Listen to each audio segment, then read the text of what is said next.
All right, ghouls and gals, Halloween is one of my most favorite times of the year, and I'm sure it is for you as well. One of the biggest things that I get asked a lot about my Halloween display is how I corpse my skeletons and make them look really real. So I'm going to show you how to do that right now as quick as possible. Here we go. So you can use just about any generic skeleton that you can buy. I picked mine up at Home Depot for about 30 bucks or so. Decided to go with an alien one this time, just, well, because it's creepy.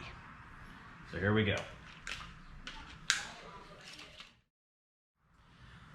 So I highly recommend that you do this in a well-ventilated area, and definitely put some rubber gloves on because we're gonna make one hell of a mess. It's actually not that bad. But the first thing we gotta do is spread some red paint onto the skeleton's bones. This will kind of create a muscle tone. Here we go.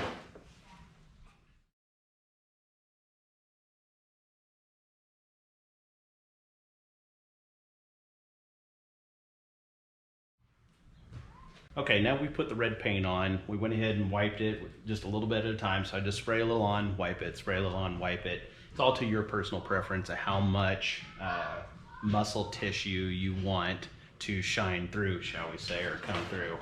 So there's kind of a close-up of what it looks like, what I've done. You still want some of the, bone color, if you will, to come through. So there we go. Now we're off to the next step. So the next step is the cling wrap. If anybody's had experience with this crap, it's just great. Well, it gets even more fun on this. So basically all you're gonna do is take this and you're gonna wrap it around each individual appendage. Once it's done, we'll jump on to the next step. So here we go.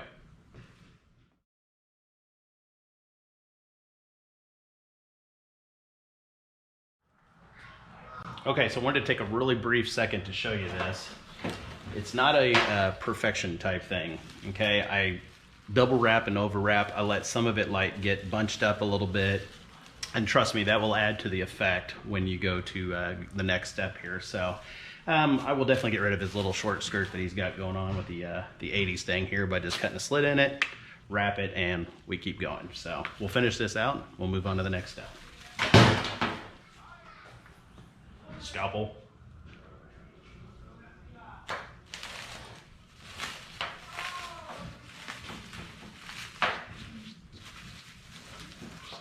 There's something a little creepy about that.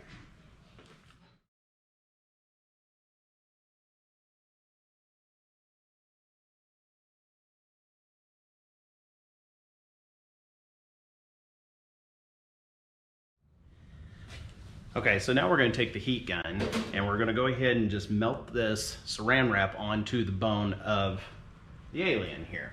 Now you're going to want to kind of burn through some of the areas, and you'll see it as you're going along gradually, and you'll get through some of the thin spots where it'll actually let the bone kind of protrude a little bit. You want that. It's a kick butt. All right, here we go. So I just kind of work my way around it, just let it burn itself on there. You'll see it'll shrink itself on like a heat shrink. Now, one thing I want to point out is when you're doing this, you want to make sure that you don't put continuous heat on it, but you can see how well that actually gets on there, and there's a couple of holes here, which is perfect. You absolutely want that. So we're going to go ahead and do the rest of it, and then we'll go to the next step.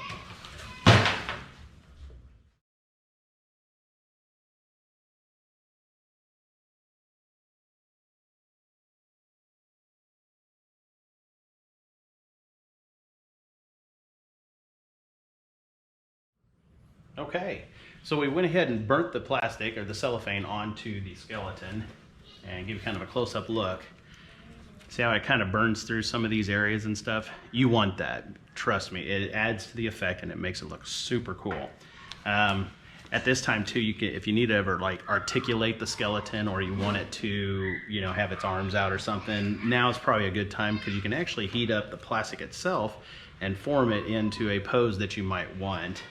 As of right now, this guy's going to be just standing there, so I'm totally cool with this pose right now. But how's that look so far? I think so. We're on our way. So, on to the next step.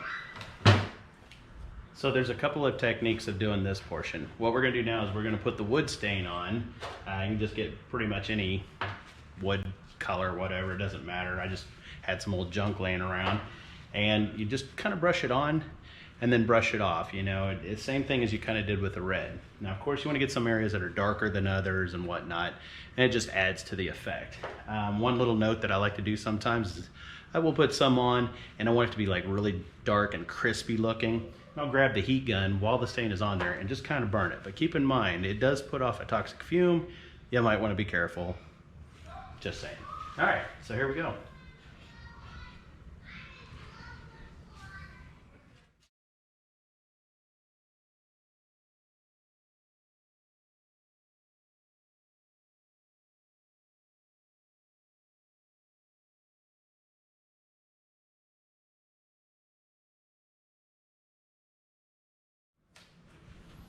All right, that's awesome. Check it out. And there you have it, a corpsed skeleton.